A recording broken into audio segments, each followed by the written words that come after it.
Okay, governor general एवं viceroy, ठीक ना। कहाँ के गवर्नर कौन थे, है ना, और वायसराय कौन थे, ठीक है। तब बंगाल के गवर्नर कौन था, तो रॉबर्ट क्लाइव। बंगाल के कौन था, तो रॉबर्ट क्लाइव, बंगाल क्लाइव, ठीक ना, रॉबर्ट क्लाइव बंगाल के था।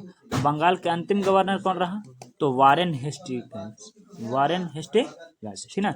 और बंगाल के पहला गवर्नर कौन था, है ना, तो पहला गवर्नर जनरल था वारेन हेस्टिंग्स, पहला गवर्नर जनरल, ठीक ना, यही था। और बंगाल के अंतिम गवर्नर यही था, अंतिम गवर्नर था। अंतिम गवर्नर के बाद जो बना से गवर्नर जनरल के नाम से प्रसिद्ध हुआ, है ना, जो कि वारेन हेस्टिंग्स था। और बंगाल के अंतिम गवर्नर जनरल कौन था, तो विलियम बेटिंग। कौन था, विलियम बेटिंग।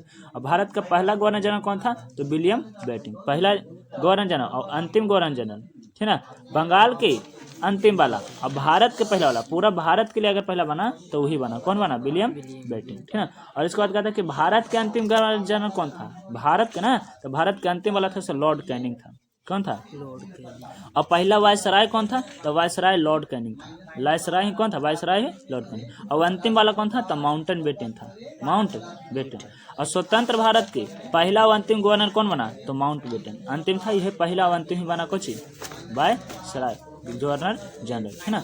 और स्वतंत्र भारत के अंतिम जनरल जनरल कौन रहे, तो राजगोपालाचारी कौन रहे, है ना। और ये एकमात्र भारतीय गवर्नर जनरल थे, बाकी सब कहाँ का था, इंग्लैंड का था, ठीक है ना। इसके बाद कहता है कि रॉबर्ट क्लाइव कब से कब तक काल कर रहा था। देखो, रॉबर्ट क्लाइव जनरल के 1757 से लेकर 1760 तक के काल रहा। इसने बंगाल में द्वैत शासन प्रारंभ किया था, काजी किया था, तो बंगाल में द्वैत शासन, ठीक है। और वारेन हेस्टिंग्स 1772 से लेकर 1785 तक रहा। और इस समय पिट्स इंडिया एक्ट राजस्व वसूलने के तहत कलेक्टर का पद, मदरसा अधिनियम और प्रथम आंग्ला मराठा युद्ध, और है ना, बांग्ला मराठा युद्ध, और द्वितीय आंग्ल मैसूर युद्ध, और यह बंगाली तथा आर्य भाषा के अच्छा जानकार था। इसके शासन काल में, है ना, इसके शासन काल में क्या हुआ, तो 1773 की रेगुलेटिंग एक्ट पारित हुई, और जिसके तहत बंगाल का गवर्नर बना दिया गया, किसको, है ना, तो है ना, वारेन हेस्टिंग्स को, ठीक है। और इसके बाद आता है कचे, क्या है ना, कि इसने कच किया था, तो भागवत गीता का अंग्रेजी अनुवाद करवाया। भागवत गीता जो है महाभारत का महत्वपूर्ण भाग है ना, उसको कैसे कराया, अंग्रेजी अनुवाद। और जब यह लंदन लौट कर गया तो इस पर महाभियोग लाया गया, और किंतु पारित नहीं हो पाया। और इसके बाद इसने कैसे कर लिया, आत्महत्या कर लिया। महाभियोग, है ना, जो कि एक प्रकार से कैसे होता है, तो काम अच्छा ना करने के रूप में, है ना, उसे लगाया जाता है। राष्ट्रपति पर ज्यादातर लगता है, लेकिन भारत के भी तो कोई राष्ट्रपति पर नहीं लगा, ठीक है ना। आगे कहता है कि लॉर्ड एल्गिन कब से कब काल किया, 1862 से लेकर 1863 तक, है ना। इसके समय बहावी आंदोलन अंत हो गया था, जिसका केंद्र कहाँ था, पटना था, है ना। कहने का मतलब है कि लॉर्ड एल्गिन जब जनरल था, कब से कब, 1862 से लेकर 1863 तक। लेड मेयो 1859 से लेकर 1872, इसने पहली बार जनगणना प्रारंभ किया था। पहली जनगणना किसने प्रारंभ किया, तो लॉर्ड मेयो। कौन किया, है ना। अच्छा, आगे कहता है कि अंडमान में इसकी हत्या एक अफगानी सैनिक ने कर दी, है ना, लेकिन अधूरा रह गया था, कैसे रह गया जनगणना, अधूरा। और अंडमान निकोबार में, है ना, वहां से इसको हत्या कौन कर दिया, अफगानी सैनिक। इसके बाद किसका आता है, तो लॉर्ड लिटन का, लॉर्ड लिटन, है ना। कब से कब किया, तो 1876 से लेकर 1880। इसने आर्म्स एक्ट द्वारा भारतीयों को हथियार रखने पर रोक लगा दिया।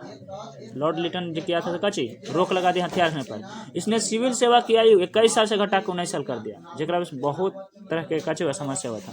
इसने भारतीय प्रेस का गला दबाने के लिए वर्नाक्यूलर एक्ट लाया।